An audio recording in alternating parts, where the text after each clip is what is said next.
All right. Hello. It looks like we are, for the first time in MacGuffin history, live, which is super exciting. There have been so many bizarre technological hurdles that this magazine, which was formerly only doing things on pen and paper for the longest time. So it's wild to see this all come together. So we are today hosting a reading in celebration of volume 37.3, which dropped, I don't know, a month or two ago now. So we have uh, eight, I think, readers, if I'm counting right. Eight readers who are going to share their work today. And we're glad that if you're watching out there that you were able to make it today, or if you're watching this after the fact, we're glad you're tuning in. To kick things off, we're going to throw it over here to the boss, Kathleen McClung, who has a few opening words for us.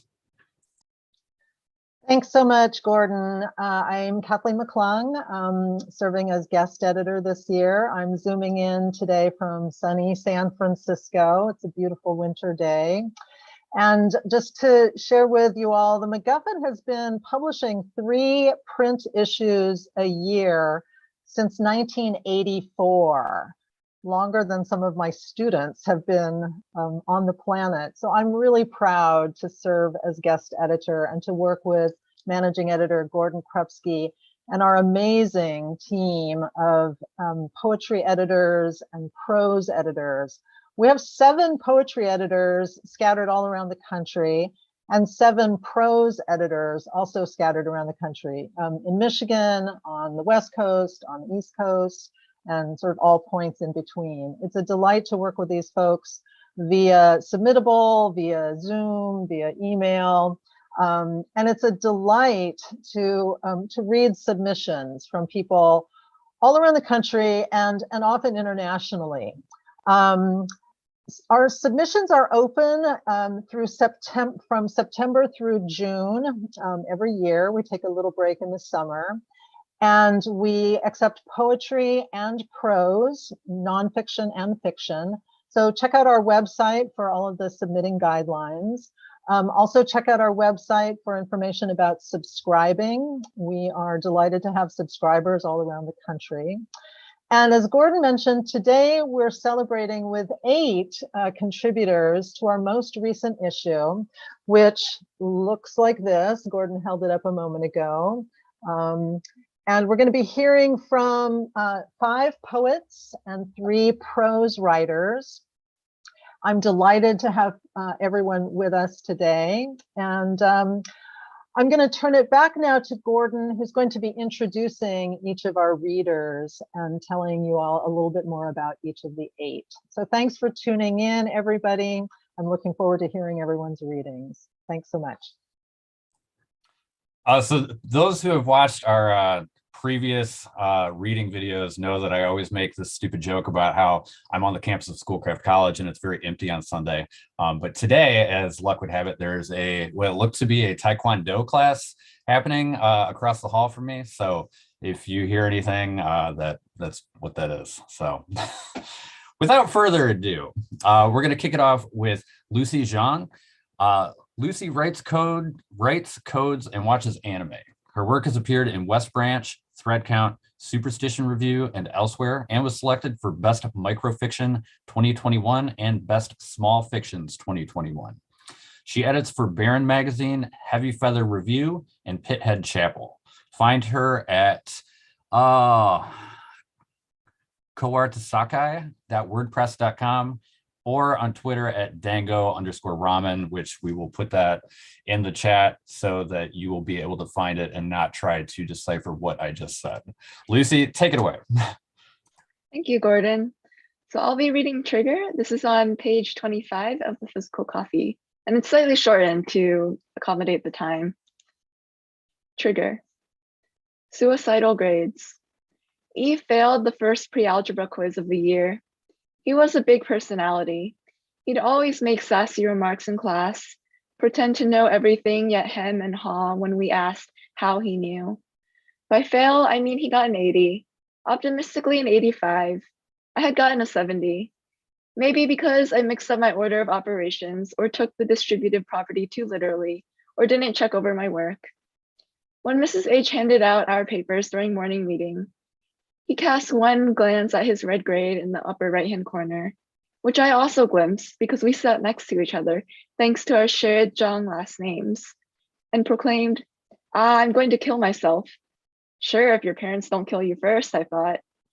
Mrs. H was an old woman who liked to bring crispy on the outside, soft on the inside blondies for our class. She was all smiles, exactly how you'd imagine a doting grandma, and she even gave us extra credit opportunities. But when she heard E's remark, she said, E, you cannot say that, and sent him to the guidance counselor's office. We were all a bit scared by how her face and tone changed, how quickly adults could go from kind to terrifying. I wasn't entirely sure what the guidance counselor could do about it anyway, or why it was such a huge problem to begin with. Didn't everyone say that? I'd feel like dying if that meant avoiding my dad's knuckles once he saw the grade.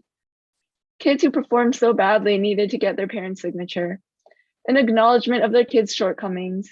That's probably when I first forged my parents' signature. E returned to class in the afternoon, noticeably more subdued. I internally thanked him for his sacrifice.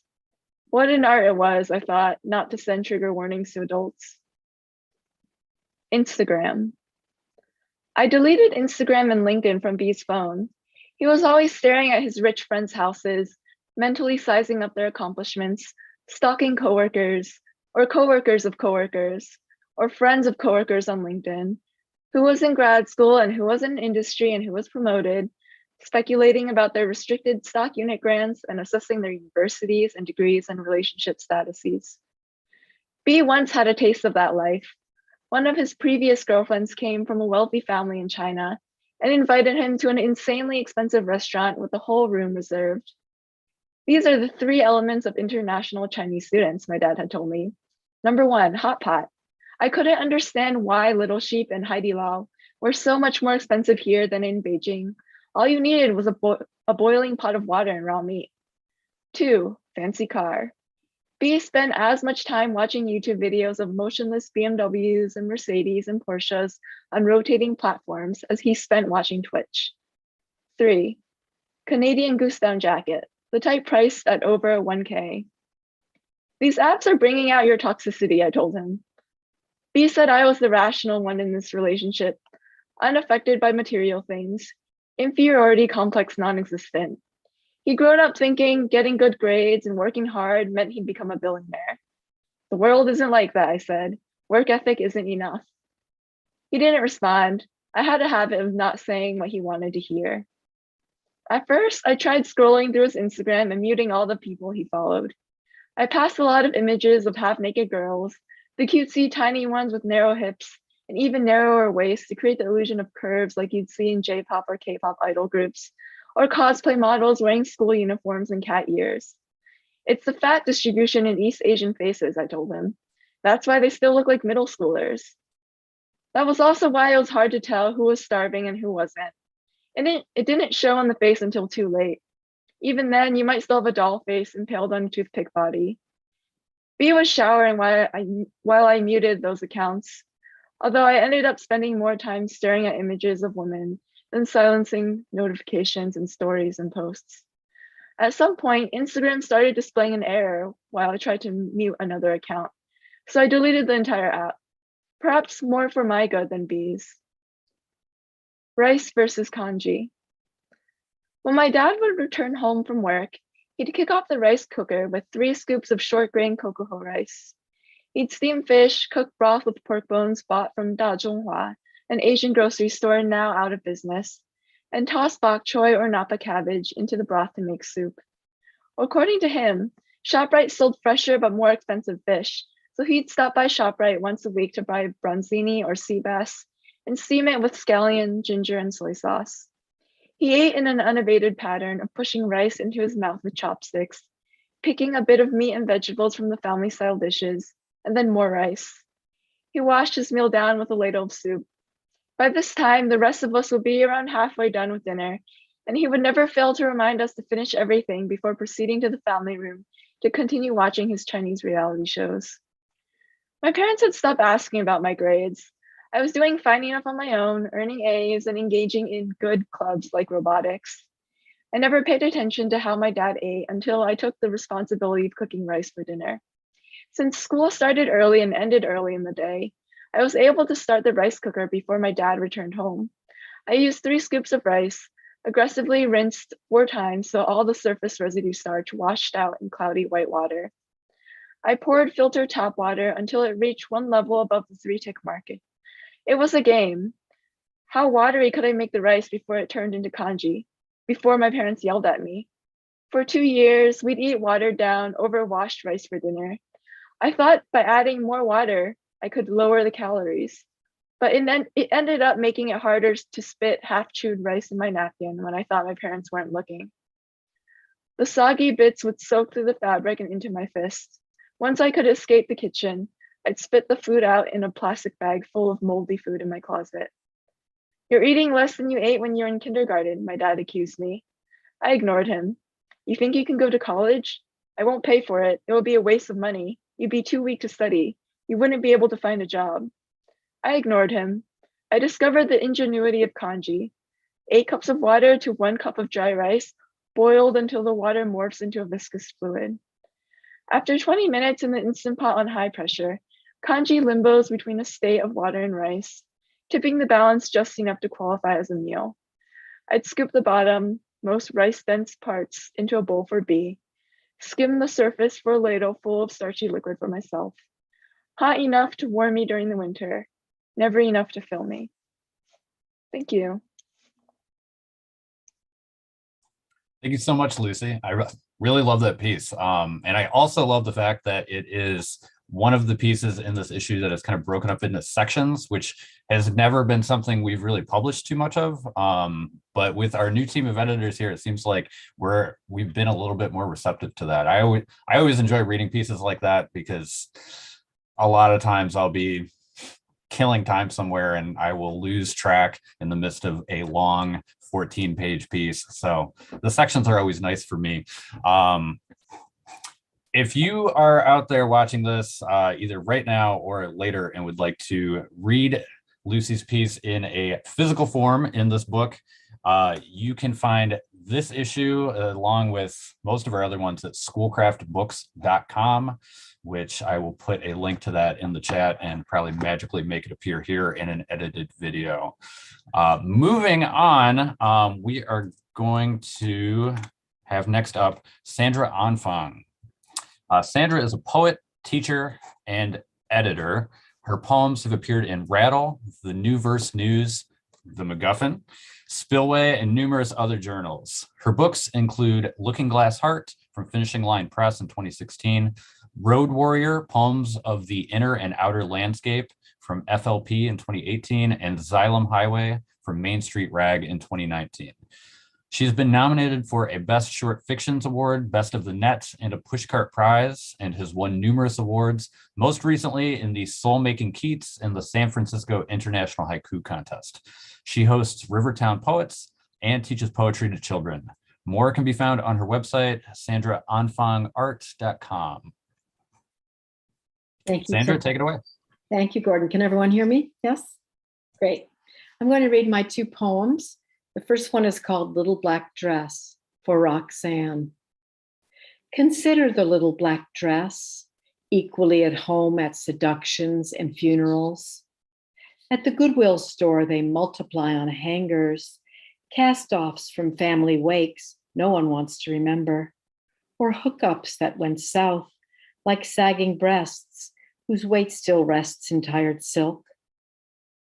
At my sister's grave, I bloom like a hothouse peony in purple floral silk among the blackened sheaths. You look like a little girl, my cousin whispers. I want to celebrate my sister's love of growing, colors do-si-doing like dancers as the wind rustles my skirt in the cortege. During the service, my mind mouths, there they go, that rogue couple, love and death. My younger sister and I grip hands as we ogle the yawning maw, grave diggers poised on their shovels, while tears of disbelief sprout from our eyes, watering the stunned and famished earth. Thank you.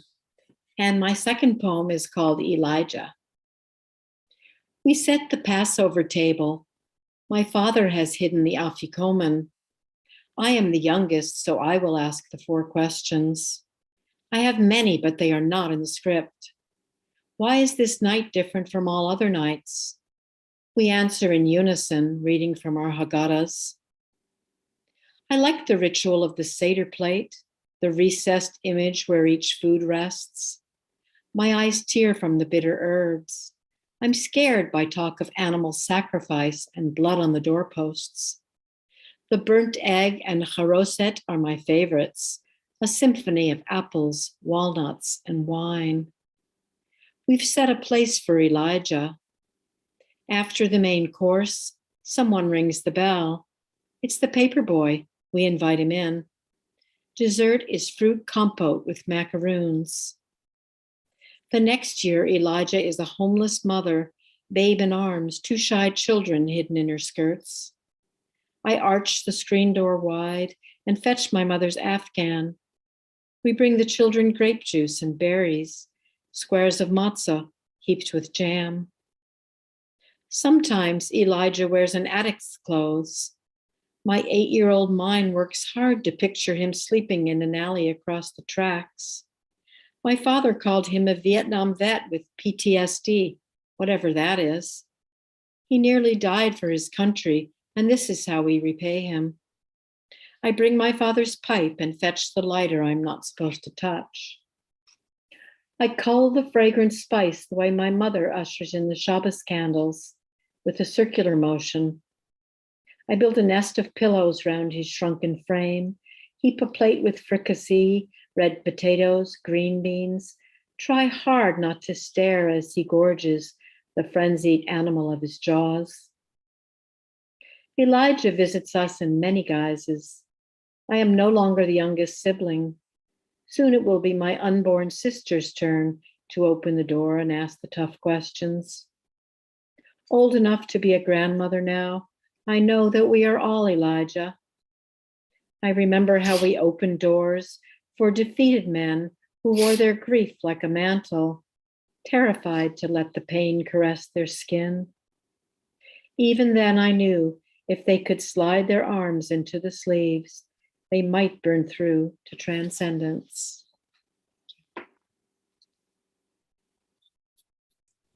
Thanks so much, Sandra. You're welcome. As you might be noticing, I am fading a little bit here as the afternoon sun shines through this window. So I'm trying to stay visible here. We're gonna move on. We're gonna stay in the realm of poetry for the time being, and kick it over to Liz Marlow. Liz Marlow's debut chapbook, They Become Stars, was the winner of the 2019 Slapering Hole Press Chapbook Competition. Additionally, her work appears or is forthcoming in the Bitter Oleander, the Greensboro Review, Valparaiso Poetry Review, Yimassee, and elsewhere. Liz, take it away. All right, thank you. The poems that I'm going to read are on pages 82 and 83. The first poem refers to Franz Stangl, who was the commandant of Sobibor and then Treblinka until shortly after the Treblinka uprising. Franz Stangl orders the construction of a zoo for trapped foxes and 2 peacocks. Treblinka, 1943. Page 1, Franz Stangl's Vixen. Her eyes glowed red on the edge of the forest. Most good people fear the vixen skulk, diseases, bite. But when I opened my palm, revealing a mound of crumbs, she ate. It comforted me to give her sustenance, to keep her alive. Behind the chain link walls, I tame her wildness while she screams, human in the night. I once reached out to pet soft red fur, but she bared white, sharp teeth, ready to reveal the red under my skin. In that moment, I saw myself in her. Cage 2, Sarah's cage. All our eyes dart in light, after the blindness inside trains. No one laughs in a cage. No one embraces the dark in a cage. Cages do not properly contain our wildness. It burns inside us. Behind that door, chitter turns to silence. Wildness disappears into mist. Sometimes littler ones hide under falling, dead, still, able to through and after the gas. Any living being will fight for one more breath, hide for it if necessary. I once saw them playing with our children, awaiting gas, awaiting freedom from this place. In that moment, I wished to be a child again, to be deceived again. The second poem, Sarah's Uprising, has a date on it, August 2nd, 1943, which is the date of the Treblinka Uprising. The maggot desires my flesh so much, he leaves his rifle out of reach. I want out so much, I draw a bomb with my finger on his skin, connecting his moles like a constellation. As I harden him, he shoves me into the corner, pants half down, larvae sticky skin, hot breath, so much steam, I could draw a revolver on a window. I never look into their eyes, but today I explore his. Clouds hovering, dark clouds hovering in the middle of it all, ready to spread. Fireworks become my freedom as one of our men sneaks in, grabs the rifle by the door, starts our war. Thank you. Thank you so much, Liz. Really a pleasure to hear you read those ones. Next up, we're going to kick it back into the prose category with Jihoon Park. Jihoon Park's fiction is forthcoming or published in Storm Cellar, The Forge Literary Magazine, Read Magazine, and elsewhere. He is currently an MFA student at George Mason University. He is from San Jose, California. And in a little bit of a flip with our earlier prose piece, which was divided into sections, Jihoon's piece is just one big old paragraph. So keeping it interesting here. Jihoon, take it away. Thank you, Gordon. I'll be reading a pretty short flash fiction piece titled Chameleon. And I believe it's on page 23, although I'm reading off the PDF proofs that was sent out before publication, so it might be different, but okay, it is page 23. Chameleon. I wake up clinging to this tree branch in the great rainforest, and before I can register the humid air, the howling of apes, the fluttering wings of birds, my memories are already fleeting away like distant images in a dream. Was it all a dream? Of course it was.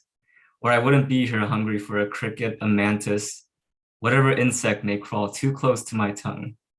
This tongue that feels so new and strange in my mouth, but so familiar too. In my dream, I sit in my dim room in front of the computer screen, the gateway between my body and my fans, lovers, loners, cheaters, chronic masturbators, all waiting for my feet. Yes, I remember my beautiful feet that they love so much. The special Korean foot cream that cost $50 a tube, nails painted the color picked by the highest bidder. And money came in with every picture I sent, that money, so useless here in the rainforest, in my dreams, paid for midnight pizzas, rent, biology textbooks, and student loans. Behind me coming up the tree trunk is a great anaconda. I change color, brown, like the color of the branch that I am desperately clinging to. I don't know how I do it, yet it feels so natural, like shivering skin under a winter morning chill. I stay completely still, the giant snake approaching, and I feel fear, primal fear, that the anaconda will eat me, and I will never pass on the gift of life to offspring. But a portion of that fear is the stench of harsh sweat and vodka on his breath when my wrists were held down by those calloused hands, rush of intoxication hammering my brain. And I kicked him back, and he fell hitting his head against the sharp metal of the space heater, a pool of blood forming on the bedroom floor. I left the fraternity house quick so no one would know, and when I stepped out into the night air, it felt like waking up from a bad dream, so refreshing and all details crisp, the night lights and passing cars blasting electronic music, and as if to reject this reality in favor of another, my stomach heaves and I threw up there on the sidewalk, disgusted at my own being, wondering if there wasn't a different way to exist. And suddenly I'm on this branch, the anaconda now brushing up against my tail. And on nearby trees are other chameleons, all turned to the color of their branches or leaves or whatever they're gripping onto dear life with their little toes. Won't any of them save me? No, they will simply blend in and become nothing. And I wish I could become nothing too, but I am not like them. I have great dreams, dreams that pull me back and forth. And I wonder if I'll ever really go back. Maybe if I fall asleep, I'll wake up from this dream and enter the next. I see a small aphid crawling on the branch in front of me, and by instinct, an instinct that feels so new, but so familiar, my tongue whips out and snatches it into my mouth. The anaconda sees and lunges at me, barely missing my tail. The branch snaps, we fall, and I wonder who I will be when I hit the rainforest floor. Thank you. Thank you so much, Jihoon. Really, really powerful piece there. Big fan of that one. We're at about the halfway point of today's reading, so I just want to take this opportunity to plug the old website here and remind you that if you are interested in supporting the magazine or reading more work by any of these people, you can check us out. Volume 37.3 is what all the work today is coming from. You can find that online at schoolcraftbooks.com. New issues running about $9 right now, or not about, it's exactly $9. Back issues are going to be $7. We also have yearly subscriptions, which are 3 issues right here for $20. So do stop over there and check it out. Again, that's schoolcraftbooks.com, and I will throw a link in the description. We're going to kick it back to poetry now with Vince Gotera. Vince Gotera was editor of the North American Review and Starline, Science Fiction and Fantasy Poetry Association. Poetry collections include Dragonfly, Ghost Wars, Fighting Kite, and The Coolest Month. Recent poems appear in Crab Orchard Review, Ekphrastic Review, Philippines Graphic, Rosebud, Multiverse, and Hey Naku 15. You can find his blog at The Man with the Blue Guitar. Vince, take it away. Thank you, Gordon. The first poem, I have 2 poems. The first one is on page 44, for those of you who might be reading along. This is called Observing the Medical Examiner at His Job. She lies quiet on a brushed steel bed, her lashes frozen in feathered sleep. Fluorescent lights caress and kiss the Y filleted between her breasts. Her arteries and veins sliced, pump nothing, not even ooze. Organs, lungs, heart, yards of intestines, autopsied, removed, and filed away in a plastic bag. Glacier is what I make my mind, my head. I'm ice, I'm stone. I don't dare blink. Can't imagine my chest like hers splayed open. The body, an envelope, a sack, a hole. Well, I saved the other poem for later because it's a little happier. And it is on page 10. The poem is titled Rock and Roll. I think back to playing guitar and singing covers in dance bands some 50 years ago. Teenage dancers and hangers-on crowding the stage. Bob Seger sang, "Out there in the spotlight, you're a million miles away." And I recall that feeling precisely. The slight buzz of the amplifiers and undertone to the band's groove, booming bass guitar below the shimmer and snap of cymbals and snare. And me riding that glimmering wave of sound, my voice surfing like a silver alien towards some horizon inside the mind, somewhere deep within. That's why we do this, for those brief moments when we lose ourselves in that deep wave that's both inside and outside us. Everyone in the place can feel it, locking into the wave, all swept together somewhere else, all riding together like a whole city in a spaceship in the invisible metallic vessel of a lone guitar chord. Thank you, Vince.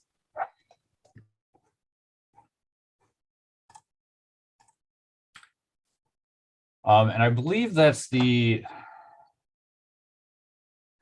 last poem in the kind of three musical poem kind of series we have at the beginning of this issue. Also, clearly someone playing music on the cover, kind of an unofficial mini theme that just kind of came together. So we were happy to include Vince's poem there. Next up, we're going to move over to the prose side of things one more time. Max Kruger-Dull is going to end the prose selections for the day. Don't go away, though, because we will have some more poetry after he reads. Max Kruger-Dull holds an MFA in writing from Vermont College of Fine Arts. His recent work has appeared or is forthcoming in Litro Magazine, Baby Teeth Journal, Ionia Review, and more. He lives in New York with his boyfriend and 2 dogs. Max, take it away. Thank you, Gordon. This piece, I think, is on page 110, and it's called Happy Birthday, Herskowitz. It's a semi-short flash fiction piece. Between the ages of 7 and 13, my twin sister and I built our own vernacular and recorded the terms in a mini notebook that we kept in our dad's fireproof safe. Many inside jokes were included. We often spent a week or two perfecting the language of our definitions, sequestering a table during our after-school program, and reworking the phrasing until we found an elegant or seemingly elegant string of words. In the end, we cataloged 312 entries. Entry 1, TMC, Too Many Clementines, an acronym to be used when Jessa or Matt has diarrhea or an upset stomach. Jessa and I began using this term the day she ate an entire pouch of clementines before school and shat her pants during art class. That day we were making ceramic mugs. I added swirls and peace signs to her clay after she hobbled to the bathroom to clean herself. Jessa hated my modifications and threw her mug in the trash. Entry 239, spider bite, a phrase meaning mom's cigarettes, as in, Matt, let's sneak another spider bite, or Jessa, I think I'm becoming addicted to spider bites. Jessa stopped using spider bites when we turned 15, but I never did. When I left home for Northeastern, I switched to buying my own cigarettes. Now at 35, I use 2 nicotine patches a day and soon hope to go down to 1. Entry 80, air raid, meaning to fart. Entry 193, happy birthday Herskowitz, meaning congratulations. Entry 71, grand mal seizure, a term meaning don't talk to me for at least 30 minutes, a request to be respected under most circumstances. In 3rd grade, I had an actual grand mal seizure and several classmates thought I was turning into a werewolf. I felt hazy for half an hour after regaining consciousness. According to Jessa, she cradled my head as I jerked. I've always doubted her claim. For months, my parents worried I was epileptic, but a second seizure never came. Entry 103, Prozac, a term that at first meant mom's feeling sad, but now means Matt or Jessa's feeling sad, as in I'm feeling Prozac today. We were only allowed to say Prozac inside the house. On our 20th birthday, our mother told us why. She'd been worried that we'd use the word too regularly in public and someone would suspect us of being addicted to pills. She'd had nightmares of us wrested from home by DCF and sent to crowded orphanages. Now, Mom takes Cymbalta instead of Prozac. Entry 33, one-eyed and two-eyed Hermans. One-eyed Herman is to be used when a person looks like a fish, and two-eyed when a person looks like a bird. Entry 264, the LMB, the Linty Mothball, an acronym used to discreetly refer to Jake Stanley, a boy in Jessa and Matt's grade. I do not remember why we called Jake Stanley the LMB. We hated Jake, but he didn't smell or look like a mothball. He looked more like a one-eyed Herman. Jake often flicked my forehead when he passed me in the hallway. In gym class, he once tried to stick gum down my ear canal and mildly succeeded.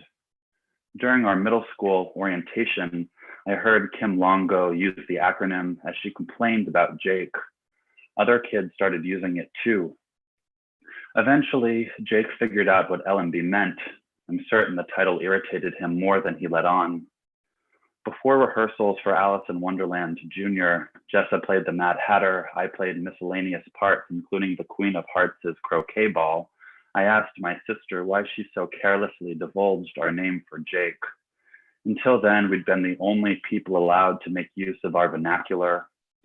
Jessa kissed my cheek and said, "Unfortunately, Maddie, we're not the only two people who exist."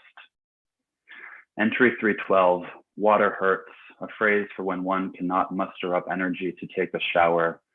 This was our last entry.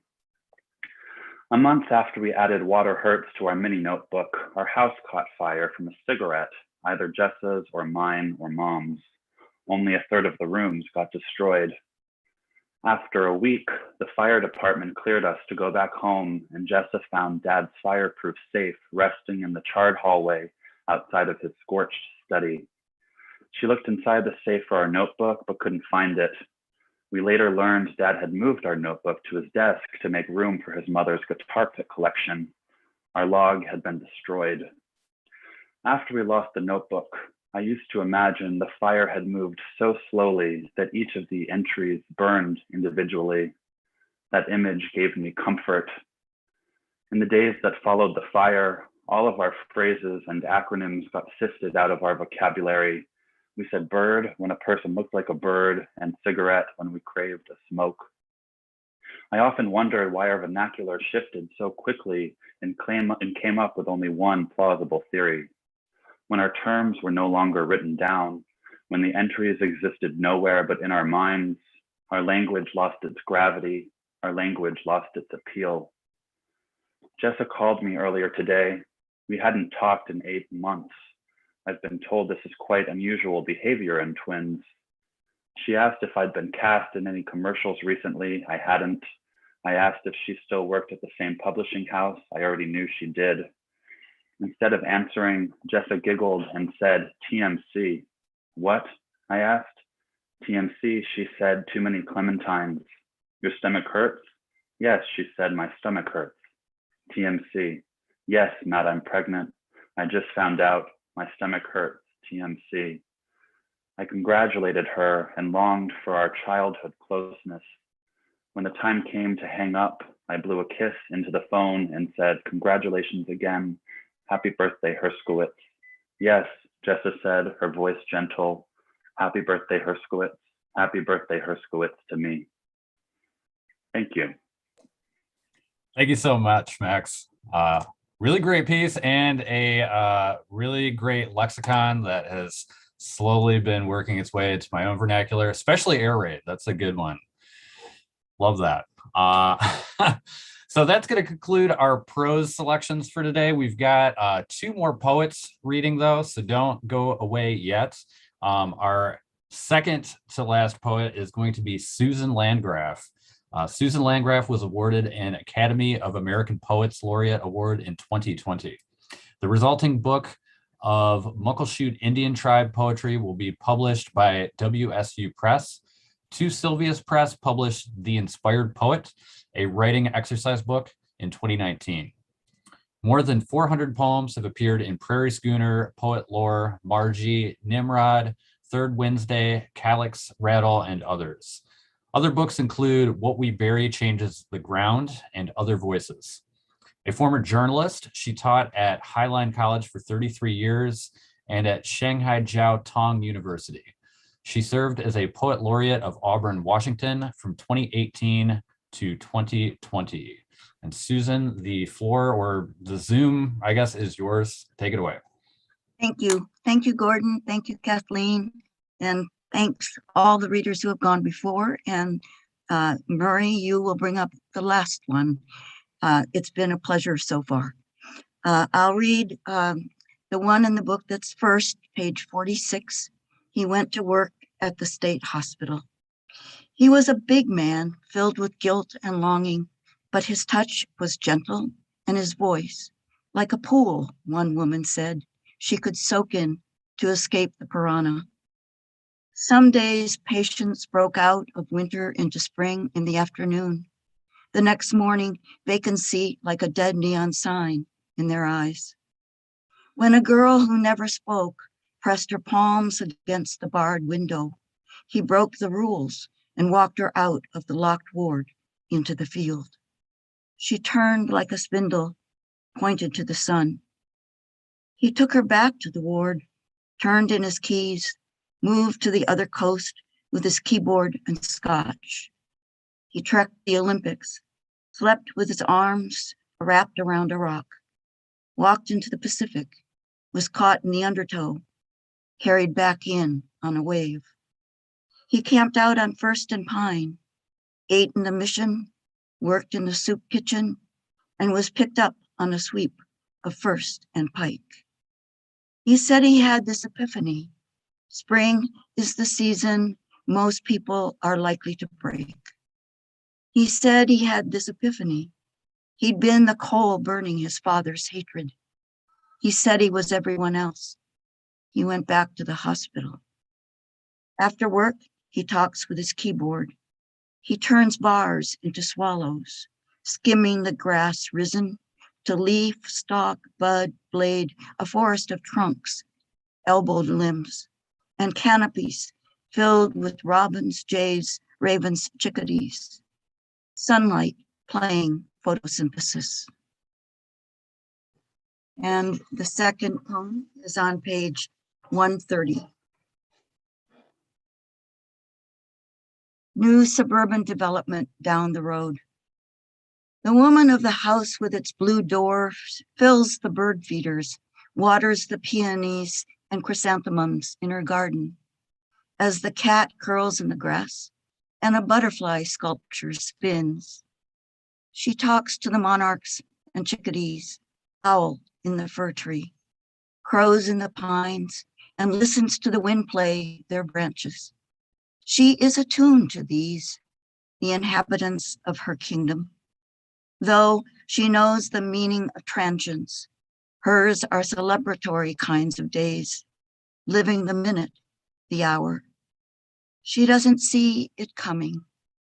Cat dead, her fall, the nursing home. She doesn't see or hear bird feeders taken down, the tree cutters and bulldozers, her garden paved over, and the leftover rusted butterflies stuck in the ground on a rod, burning the air with their soldered wings. Thank you so much. Thank you so much, Susan. All right, folks, we got one more Murray Silverstein to close it out today. Murray Silverstein's books of poetry, Any Old Wolf and Master of Leaves, are from 16 Rivers Press. He was editor for the anthology America, We Call Your Name, selected for Yale's Million Book Project, an architect and co-author of A Patterned Language from Oxford University Press. Silverstein lives in Oakland, California. California, the official second home of the MacGuffin these days, it seems. Murray, it's all yours. Oh, thank you, Gordon. And what a pleasure to hear everything that folks are reading today. Such beautiful work. I have two poems. The first is on page 48. Andras Schiff, after playing the preludes of Johann Sebastian Bach Davies Symphony Hall, San Francisco. The hall was here before I played, so when I say I built the hall, think of the clay God scoops up, blows breath into, and it becomes a man, but space, not breath, a depth, not there before I played, that holds the whole place up. The piano, my T-square for sounding the deep. Architecture, the soul's too free without it to do us mortal bodies any good. Borne back to dirty silence as the G major fades. I tried to make it last, slowly lifting my hand, but people had to pee and catch a train.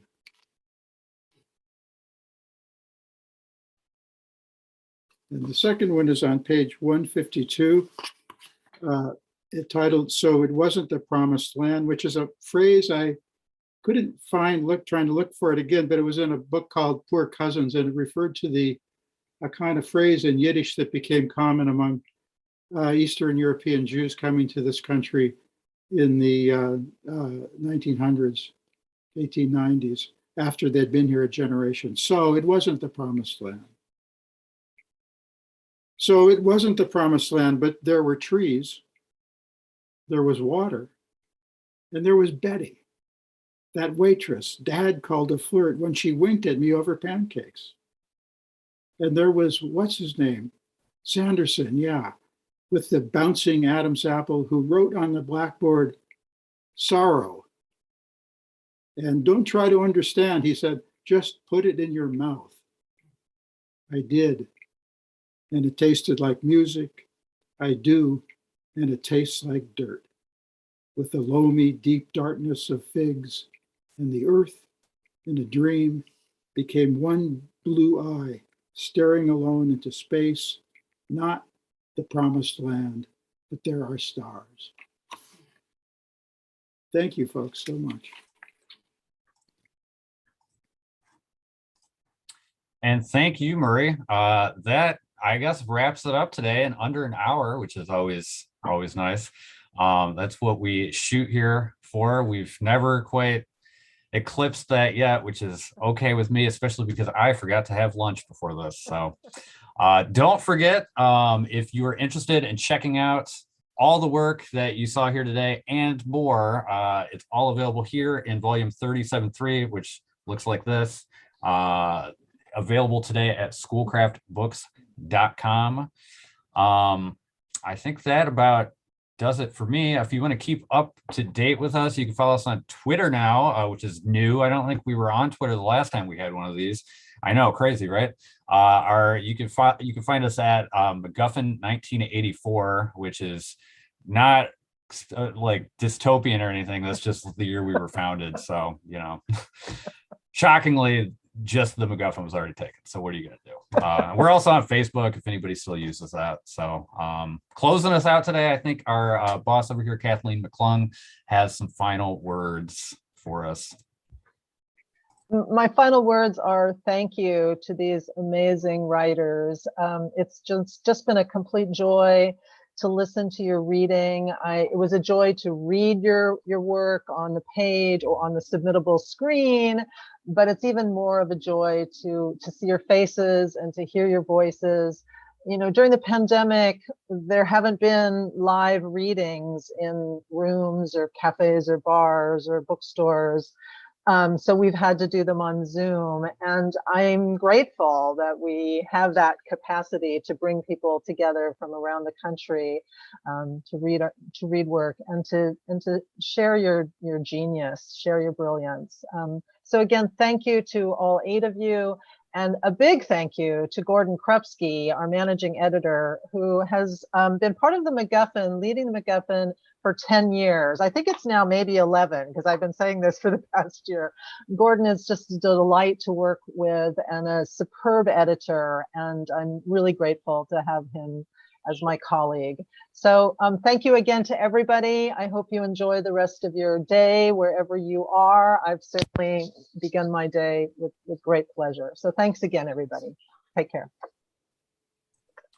All right, and that does it for today. I think we're gonna hang out and have a quick just Q&A after this amongst ourselves, but this is gonna be the end for everybody else. So thanks again for watching.